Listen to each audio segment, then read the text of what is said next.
আসসালামু আলাইকুম ভাই। ওয়ালাইকুম আসসালাম। কই মেলা করছেন? মেলা করছি ভাই শোরুমে একটা গাড়ি কেনার জন্য।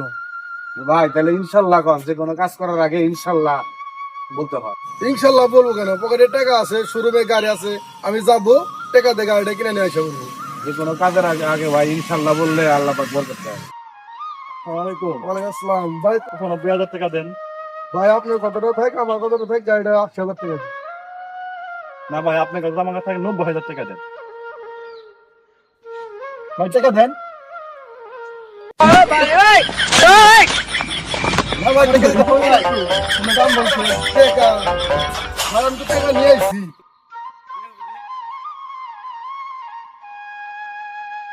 গাড়ি কিনলেন না?